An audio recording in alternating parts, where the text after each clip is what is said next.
Manhã. E estamos com uma série de estudos no livro de Romanos. Queria que os irmãos abrissem a palavra de Deus em Romanos 1, de 18 a 32.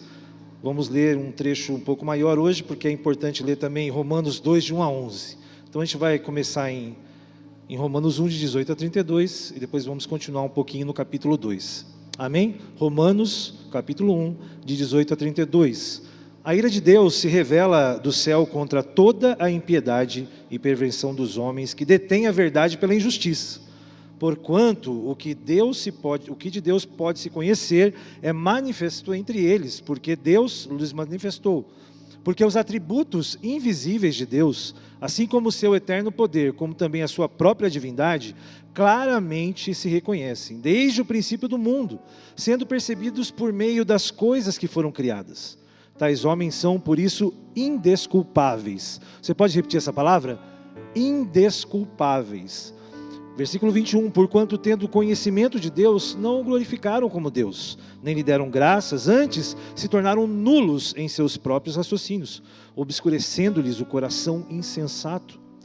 Inculcando-se por sábios, tornaram-se loucos, e mudaram a glória de Deus incorruptível, em semelhança da imagem de homem incorruptível, bem como de aves, quadrúpedes, répteis. Está falando aqui de estátuas, da idolatria. Continua Paulo no versículo 24, por isso Deus entregou tais homens à imundícia, pelas concupiscências do seu próprio coração, para desonrarem o seu corpo entre si, pois eles mudaram a verdade de Deus em mentira, adorando e servindo a criatura em lugar do Criador, o qual é bendito eternamente. Amém.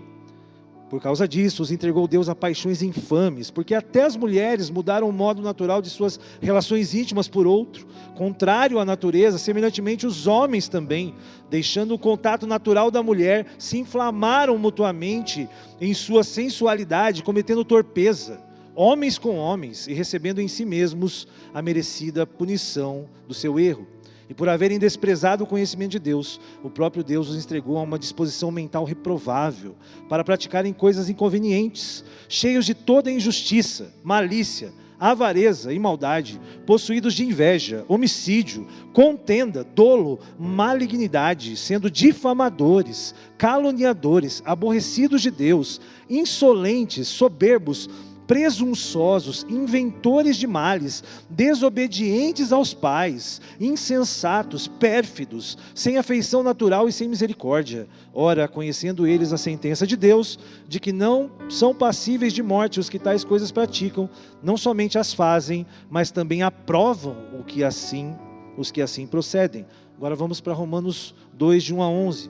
Portanto, és indesculpável. Vamos falar de novo? Indesculpável, ó homem, quando julgas, quem quer que sejas, porque no que julgas a outro, a ti mesmo te condenas, pois praticas as próprias coisas que condenas. Bem sabemos que o juízo de Deus é segundo a verdade contra os que praticam tais coisas. Tu, ó homem, que condenas os que praticam tais coisas, e fazes as mesmas, pensas que te livrarás do juízo de Deus? Ou desprezas a riqueza da sua bondade e tolerância e longanimidade, ignorando que a bondade de Deus é que te conduz ao arrependimento, mas segundo a tua dureza e coração impertinente, acumulas contra ti mesmo ira para o dia da ira e da revelação do justo juízo de Deus, que retribuirá a cada um segundo o seu procedimento. A vida eterna aos que, perseverando em fazer o bem, procuram a glória, honra e incorruptibilidade. Mas a ira e a indignação aos facciosos, que desobedecem à verdade e obedecem à injustiça. Tribulação e angústia virão sobre a alma de qualquer homem que faz o mal, ao judeu primeiro e também ao grego. Glória, porém, honra e paz a todo aquele que pratica o bem, ao judeu primeiro e também ao grego, porque para com Deus não há acepção de pessoas. Ufa, um texto grande, Mas que ele é necessário. Não adianta você ler Romanos 1, de 18 a 32 e não ler os primeiros 11 versículos do capítulo 2, porque Paulo está aí fazendo essa comparação entre os dois perfis que existia ali na igreja de Roma. A série de estudos chama Esses Romanos. Semana passada a gente fez uma introdução à carta de Paulo aos Romanos, e sem dúvida nenhuma é a obra-prima de Paulo, gente, sobre teologia. Não são simples os assuntos tratados em Romanos, mas são muito importantes para a nossa fé. Você precisa conhecer aquilo que você crê, amém, meu irmão? É importante isso, né? Então a gente não precisa ter medo, não. Alguém já disse que Romanos é a cordilheira do Himalaia da teologia, né? Que é a maior cordilheira do mundo. Não é fácil, não. É alto, se você quer trilhar. E quem trilhou, e quem caminhou, quem resolveu escalar essa montanha foi Martinho Lutero. Vocês conhecem Martinho Lutero? Temos que conhecer, né, meus irmãos? Ele é o reformador da igreja. Esse mês de outubro, que a gente está começando agora, aniversário do Wendel ontem, né? Dia 31 de outubro, nós vamos comemorar 504 anos, né, da Reforma Protestante. Essa é uma data importante para todos nós, né? E nós estamos ali lembrando do cisma, né, da divisão que aconteceu na Igreja Católica, chamado a nave-mãe, né? Alguns desceram da nave aí, que era a nave-mãe do cristianismo, era a Igreja Católica, né? Ali romana, né? Desses primeiros 15 séculos, né? Que nós estamos aqui lembrando este mês. E Lutero, ele é uma pessoa, né, que ele é de origem alemã. Ele nasceu no final do século XV, 1483, e ele foi diretamente influenciado por essa carta de Romanos. Foi essa carta que fez Martinho Lutero entender os princípios da fé. Que nós, na verdade, somos salvos pela fé. Amém, meus irmãos? Isso é uma verdade. Nós somos salvos pela fé, e naquele momento, o que estava acontecendo na Igreja Católica ali, era principalmente um problema das indulgências. Ou seja, as pessoas estavam pagando valores para que eles tivessem um lugarzinho no céu. Você já ouviu falar sobre isso? Lutero, ele se incomoda com isso ao ler Romanos. Ele fala, mas se nós somos salvos pela fé, por que é preciso você pagar alguma coisa para ser salvo? Aí Martinho Lutero se desperta desse sono, meio que desconecta da matriz, da Matrix, né? Quem gosta de Matrix. Martinho Lutero se desconecta aí da Matrix. E ele fala, não, nós somos salvos pela fé no Evangelho da Graça. E ele coloca suas 95 teses, né? Ali naquela igreja, né? Ele coloca as suas teses, né? Alguns dizem, né, que na verdade ele teria colocado isso ali na igreja de Wittenberg, mas na verdade colocado ali na porta, mas na verdade parece que foi uma carta que ele pode ter mandado também, no caso aqui para Alberto de Brandenburgo, que no caso ele era arcebispo de Mainz. Então ele manda essas 95 teses, e ele fala, olha, de acordo com isso, nós estamos no caminho errado. Foi o que Lutero fez. Isso foi a revolução aí, né? E o que aconteceu é que, como a imprensa já no século XVI havia sido já inventada, isso aí, né, a carta de Lutero se espalhou por toda a Europa, essas 95 teses, e daí começa o movimento chamado protestante. O protestantismo começa aqui, o luterano, né, o luteranismo, e também o protestantismo começa, e nós estamos nesse mês então, no final do mês, estamos lembrando os 504 anos da Reforma Protestante. Depois Martinho Lutero escreve as 5 solas, né, que seriam somente de Lutero, não sei se já ouviu falar com isso, mas sola fide, que é somente a fé, sola escritura, somente a escritura, fala solus Christus, ou seja, somente Cristo, e sola gratia, somente graça, e por último, sola Deo glória, ou seja, somente a Deus a glória, ou seja, isso é suficiente para que nós tenhamos a vida eterna, amém? Não precisa de mais nada, não precisa de indulgência, tudo que Jesus conquistou na cruz é direito nosso, é nossa herança, amém? Não precisa ser pago. Isso daí essa história tem tudo a ver com Romanos, que a gente está lendo aqui, porque a palavra de Deus revela, salta aos olhos daquele que está cego. É a palavra de Deus que desperta, e os movimentos de avivamento vêm pela leitura da Bíblia, e pelo conhecimento da palavra. Lutero enfrentou o que chamaram de dieta de Worms, né? Um tribunal que foi ali agendado para tratar o caso dele. A Igreja Católica se reúne, né? O clero, né, da igreja, e ele fala assim, olha, você tem que vir aqui, Lutero, o que você está falando não tem nada a ver. E olha o que Lutero diz, uma célebre frase, não tenho medo de entrar na cidade de Worms, ainda que tenha mais demônios do que telhas em cima de suas casas. Lutero falou assim, não tenho medo, não me envergonho, é porque ele leu a carta de Romanos, não me envergonho do Evangelho de Cristo, porque é poder, amém, meus irmãos? A gente não tem que ter medo das trevas quando a gente está centrado em Cristo. Lutero não teve medo, e a carta de Romanos foi esse monte que Lutero escalou. Então nós também devemos buscar, né, esse caminho. E sabe o que aconteceu? Olha como Deus usa a vida de uma pessoa que quer subir ali os degraus da teologia. Meus irmãos, Lutero, nesse tempo ele foi condenado, né, e ele foi, na verdade, excomungado, julgado como herege, e para não ser morto, um príncipe sequestra Lutero e leva ele para o seu palácio. E Lutero fica um tempo ali e traduz toda a palavra de Deus, de Gênesis a Apocalipse, do grego para o alemão. A primeira vez que alguém tem esse contato com a sua própria língua, e Lutero é tido como quem inaugurou o dialeto alemão. A língua alemã veio de Lutero. Olha como Deus usa homens que querem ser inspiração nas mãos dele, né, meus irmãos? Pode influenciar até a língua de um país como a Alemanha. Não tenha vergonha do Evangelho de Cristo. Deus quer usar de você um protagonista na história do reino dele, amém? Aqui para Campo Grande, você pode ser um grande homem, uma grande mulher nesta cidade, se você entender o poder do Evangelho.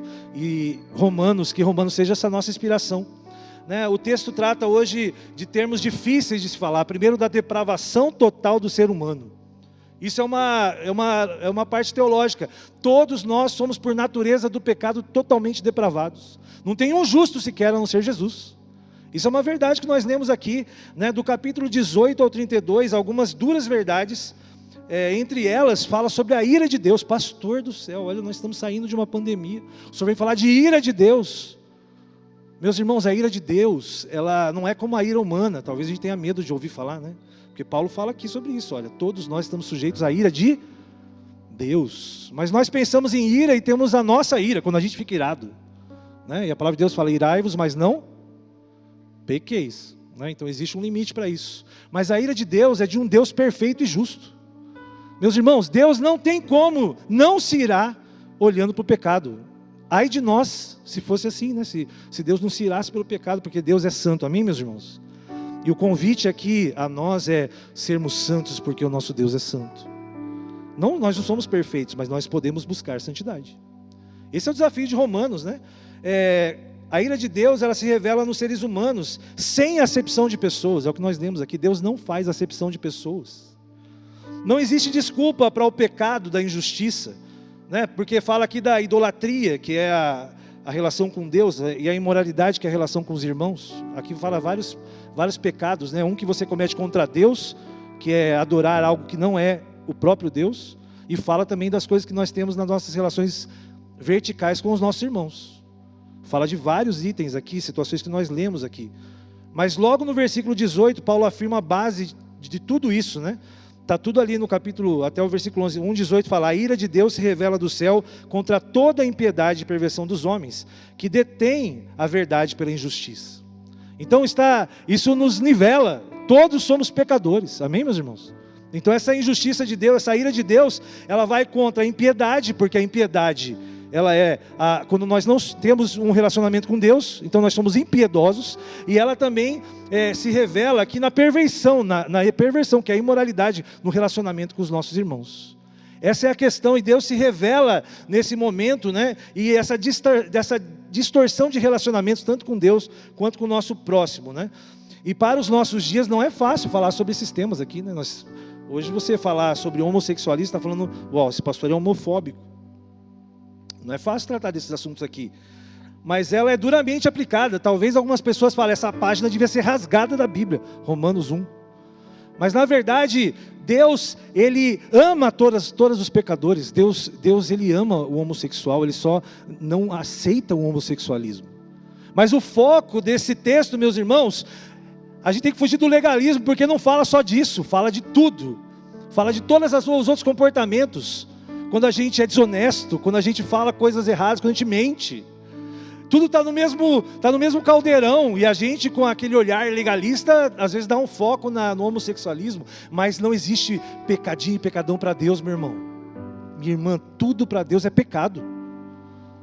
Mas Deus nos ama apesar de nós, amém, meus irmãos?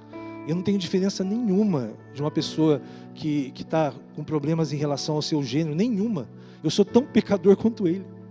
Difícil falar isso, mas é verdade. Eu e você, pastores, líderes, somos tão pecadores quanto. Essa é uma verdade. Existiam duas audiências ali, né? Os irmãos que eram gentios e gregos em Roma, e os judeus que moravam em Roma, né? São como que dois irmãos dentro da igreja.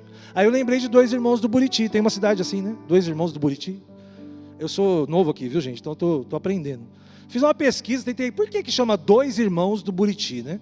Aí eu entendi que é porque dois distritos se uniram, mas o pastor Otoni, que é o nosso Google aqui, né, sobre os Mato Grosso do Sul, né, ele sabe tudo aqui, ele falou que é porque tem um rio que chama Dois Irmãos do Buriti, que deságua ali naquela cidade. O pastor Joelson está ali, tem uma resgate. Outra coisa boa de Dois Irmãos de Buriti, tem uma resgate lá, amém, gente? E está se desenvolvendo ali.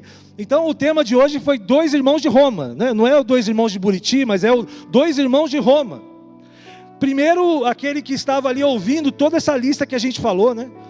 Todos esses problemas, né?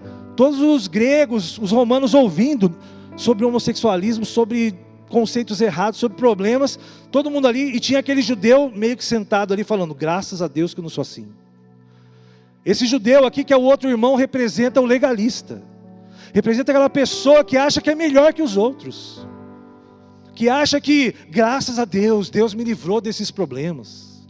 Aí Paulo vem no capítulo 2, versículo 1 e fala, olha, ninguém tem desculpa, porque você também pensa sobre isso. Jesus, meu irmão, ele fala, você é adúltero, mas se você pensar mal em relação a uma mulher, você já está adulterando. Não é fácil, a graça não é fácil viver a graça, porque nós somos tão falhos quanto. E aqui surgia isso, né? E Paulo cria, nessa forma de escrever, um ouvinte virtual, que é como se de repente aparecesse um judeu, né? E Paulo destaca, olha, é para você também, porque ele fala isso aqui no versículo 9, né? Tribulação e angústia virão sobre a alma de qualquer homem que faz o mal, tanto o judeu como também o grego. Então Paulo fala, todos nós somos farinha do mesmo saco. Não tem ninguém melhor que ninguém, meu irmão. Aliás, nós somos pó do mesmo saco, né? Porque viemos do pó da terra. Nós não temos nada a nos vangloriar. Nenhum de nós tem condições de representar papel de juiz, pois todos estamos sobre a ira de Deus.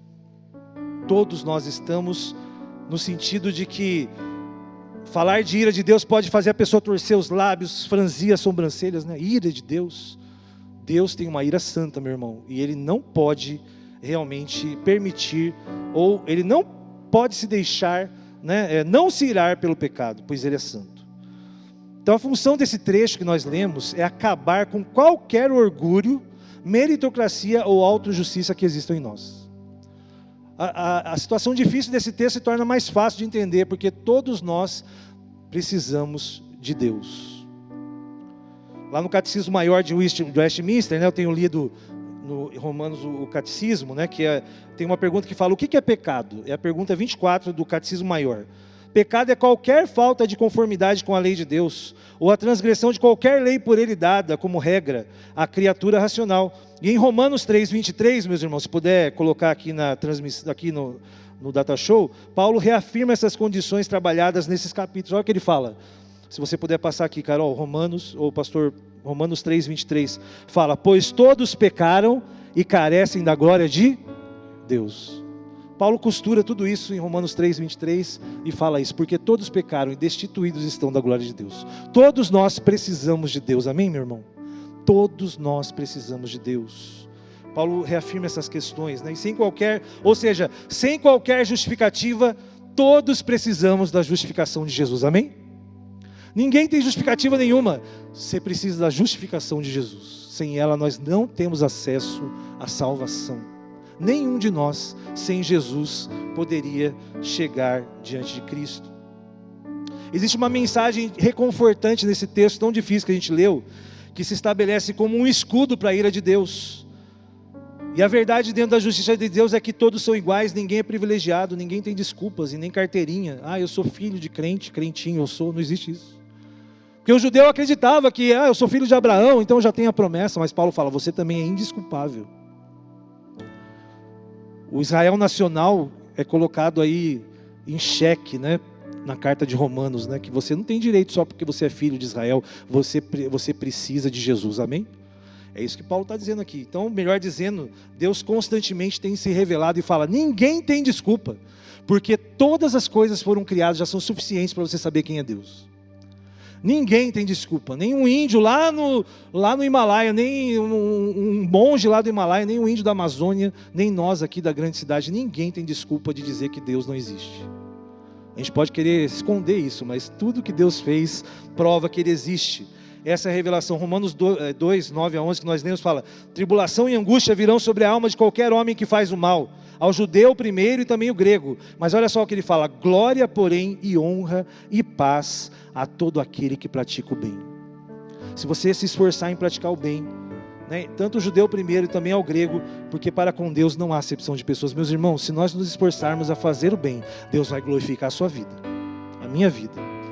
Deus vai trazer para você, nesse esforço de ir contra a sua natureza, Deus vai trazer honra, e Deus vai trazer paz para a sua vida e para a sua família. Porque nós vamos contra a maré, né? Contra a nossa natureza. A gente vai lutando contra. Em Cristo, meus irmãos, nós recebemos glória, honra e paz, quando a gente pratica o que a gente não pode fazer. Porque Paulo mesmo fala, o bem que eu quero eu não faço, e o mal que eu não quero, esse eu faço. Que maravilha saber que esse amor de Deus opera em nós, e nós estamos assim sendo direcionados para desfrutar do shalom, da paz de Deus. Meu irmão, que coisa maravilhosa. Sabe por que a gente vive atribulado? É porque a gente sente falta do jardim que Deus criou. É que Deus quis nos colocar num ambiente de paz, e nós, por nossa vontade, a gente quis sair dessa proteção de Deus.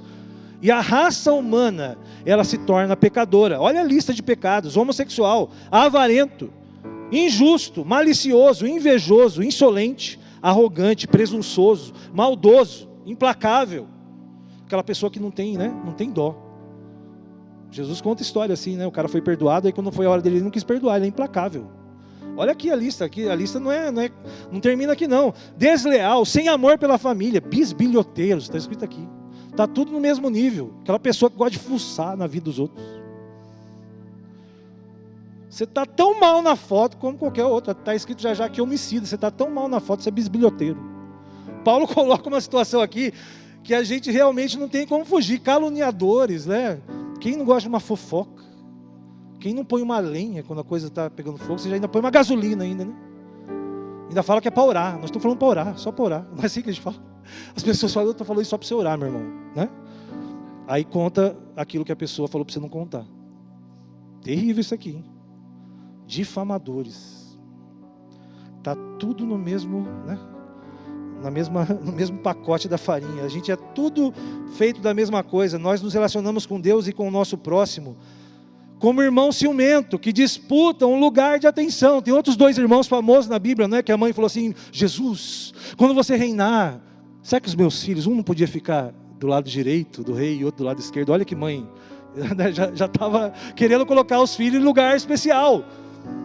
Tem, né, esses dois irmãos, eles queriam ter força, né? Sentar do lado direito do rei e do lado esquerdo, né? A mãe queria proeminência. Nós somos assim. A gente realmente é insaciável. O ser humano é insaciável em relação ao pecado. Homens e mulheres. Provérbios 30, 15 e 16 fala o seguinte, pastor, se puder me ajudar aqui, pastor doutor, e colocar Provérbios 30, 15 e 16. A sanguessuga tem duas filhas, a saber, dá e dá. Essa é a filha da sanguessuga, uma quer dar, a outra quer dar também. Ela me dá, né? Há três coisas que nunca se afartam, sim, quatro que não dizem basta. Elas são a sepultura, a madre estéril, a terra que não se farta de água, e o fogo que nunca diz basta. Meus irmãos, nós somos que nem filhos de sanguessuga, a gente só quer sugar. Me dá, me dá. Esse é o nosso nome, é isso que a Bíblia fala do ser humano. Filhote de sanguessuga. Chato, hein, Isaac? Filhote de sanguessuga. A gente tem que ler essa perícope, né, esse trecho que nós lemos, né, de versículos de capítulo 1, de 18 a 32, né, e 2, de 1 a 11. A gente tem que ler, meus irmãos, de maneira inteligente, né? Paulo dirige esses dois irmãos, né, o grego e o judeu, que fazem parte do corpo de Cristo. Nós estamos aqui entre diferenças, amém? Nós não somos iguais uns aos outros. Cada um tem a sua história e juntos nós somos o corpo de Cristo. Então a gente tem que tomar cuidado com isso, né? De querer ser melhor que alguém. Nós não somos. Não existe diferença de cor, de raça, de credo, de problemas. Todos nós estamos debaixo da graça de Deus e também da ira dele. É isso que esse texto fala. Difícil de pregar isso aqui, meus irmãos. Complicado. Mas eu olho para os versículos 16 e 17 do capítulo 1, antes de ler, tem os 16 e 17 que fala, né, não me envergonhe do evangelho, porque é poder de Deus para a salvação de todo aquele que crê. Primeiro do judeu, depois do grego, porque no evangelho é revelada a justiça de Deus. Uma justiça que no princípio ao fim é pela fé. Como está escrito, o justo viverá pela fé. Não é bom saber disso? Se você viver pela fé, você vai alimentar o senso de justiça dentro de você. E o seu relacionamento com Deus vai ser piedoso, não vai ser impiedoso. E o seu relacionamento com seus irmãos não vai mais ser na imoralidade, no desrespeito, né? Você vai amar o próximo como a você mesmo. Não foi assim que Jesus resumiu a lei? Em 2 mandamentos: amar a Deus sobre todas as coisas e ao próximo como a ti mesmo. Nós precisamos amar as pessoas, incluí-las. Eu já disse aqui uma vez, não existe nada mais inclusivo que o Evangelho de Cristo. Todos têm espaço, todos têm lugar à mesa de Jesus. Com muito amor, com muito amor. Não é fácil, né? Em seu comentário de Romanos 1:7, Tim Keller faz uma ilustração que me inspirou nesse nome, né, do texto de hoje, os 2 irmãos de Roma, né, que nem os 2 irmãos de Buriti, os 2 irmãos de Roma, né? Ele fala de 2 irmãos da Bíblia muito conhecidos. O irmão mais novo era o filho pródigo, você já ouviu falar dessa história? E o irmão mais velho dele, né? Eram 2 irmãos muito conhecidos, né? O irmão mais novo representa os gregos, né? Os gentios representa cada um de nós. O César representa a mim. Esse irmão mais novo vendeu tudo que ele tinha, né? Ele pediu a herança do pai dele antes da hora, ou seja, está nem aí para a família. Não é isso que a gente leu? Pessoa que não tem sensibilidade com a família, né? Pediu a herança. O que ele fez com essa herança, gente? Gastou tudo com prostituição, jogo, até perder tudo que ele tinha. Esse irmão caçula, irresponsável, ele representa eu e você. Enquanto o irmão mais velho está ali, né, perto do pai, legalista, mas ele estava ali perto do pai, né, fiel ao pai. Ele não pediu a herança dele, ele não gastava as coisas do pai. Só que quando o irmão chega, ele mais novo chega, ele fala: olha, chega o pai, o senhor nunca fez nada por mim.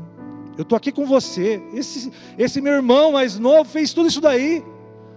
E o senhor vem e coloca um anel, que agora é meu, esse anel o senhor coloca no dedo dele, essa sandália que agora é minha. Porque, meu irmão, o caçula pediu a herança. Tudo que tinha ali agora era do irmão mais velho, não era mais do caçula. Ele já gastou tudo. O senhor mata um novilho cevado para esse cara. Esse é o irmão mais velho, né, legalista. Mas no fundo, se você perceber bem, ele não ama o pai dele, ele ama o que o pai dele tem. É por isso que Paulo fala do judeu: olha, você está achando que você tem pedigree, que você, só porque veio de Abraão, você vai ter um tratamento melhor. Deus não faz acepção de pessoas. Mas o irmão mais velho, mais famoso e que nos consola, eu já estou partindo para o encerramento, é o nosso irmão mais velho, que é Jesus Cristo. É tão maravilhoso olhar para essa parábola de Jesus e ver que ele contou, e ver que o irmão mais velho, que era agora o herdeiro, sabe o que ele tinha por direito de fazer, meus irmãos, segundo a lei judaica? Se ele era agora o substituto do seu pai, ele tinha que amar o seu irmão e cuidar dele, resgatar o irmão dele. Essa era a função do irmão mais velho. E ele queria mais é que o irmão sumisse de lá. Agora nós temos um irmão mais velho que não nos abandonou. Jesus Cristo, ele é o irmão mais velho que nos resgatou diante de Deus. Ele fez o papel, ele é o herdeiro de todas as coisas e nos fez co-herdeiros com eles. Que maravilha, meu irmão, saber que tudo que nós conquistamos foi conquistado por Jesus naquela cruz. O irmão mais velho, aquele que nos protege, aquele que diz: não, pai, por ele aqui, traz ele de volta. Sabe quem estava de braços abertos do lado do pai? Naquele dia que o filho chegou, o próprio Jesus sempre está de braços abertos para você. Porque Jesus foi perfeito. Jesus é o irmão que não erra. Ele não vai mandar você embora. Jesus está de braços abertos para você. Venha como você está. Porque quando você chega na presença de Jesus, você jamais permanece no seu estado. Você pode vir como você está, mas você nunca mais será o mesmo. Eu creio nisso. Porque Jesus nos transforma. Meus irmãos, essa mensagem é tão difícil de pregar, sobre a depravação do ser humano, sobre a ira de Deus sobre o pecado, sobre as nossas mazelas, né? Os nossos pecados mais ocultos. Alguma coisa não é fácil. Mas quando eu olho para Jesus, eu vejo que mesmo assim Jesus se deu por mim. Eu me alegro na graça de Cristo. É isso que Paulo fala: a graça de Cristo nos basta. E é isso que você tem que olhar nessa manhã. Seja o que está passando na sua vida, não sei, não conheço a sua luta, porque a luta é sua. Feche seus olhos. Se você tem alguma luta que realmente está te separando de Deus, alguma situação que você cometeu contra alguém, que está no seu coração, que está aqui incomodando você nesse sentido, eu queria que você colocasse diante de Deus agora.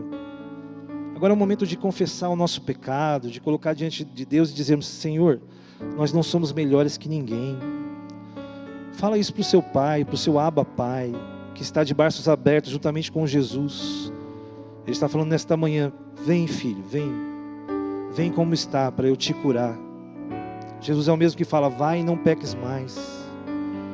Jesus está falando isso nessa manhã. Não existe caso difícil que Jesus não possa dar conta. Nessa manhã, situação que você está vivendo na sua família, talvez seu filho esteja numa situação difícil, sua filha, passando por momentos que você mesmo fala: meu Deus, por que isso aconteceu com meu filho, com a minha filha? Essa geração solitária nos quartos, essa geração que não se relaciona mais direito em casa, vive nos quartos, não tem nem amizade direito, quanto problema. Deus, tantas situações, somos tão imperfeitos, Pai, mas se a Tua ira está sobre nós, acima dela está a Tua graça. Se existe uma cara dura da ira de Deus, existe também a face alegre, que é a face da graça de Jesus sobre nós nesta manhã. E nós humildemente, Pai, pedimos perdão pelos nossos pecados. E pedimos que o Senhor nos dê capacidade, como o próprio Paulo diz, de fazermos o bem, para que seja derramado nesta manhã sobre a vida de cada um de nós, cada irmão, cada irmã. A glória de Jesus esteja sendo derramada sobre a sua vida. A honra que há em Cristo e a paz do Senhor esteja sobre a sua vida, em nome de Jesus.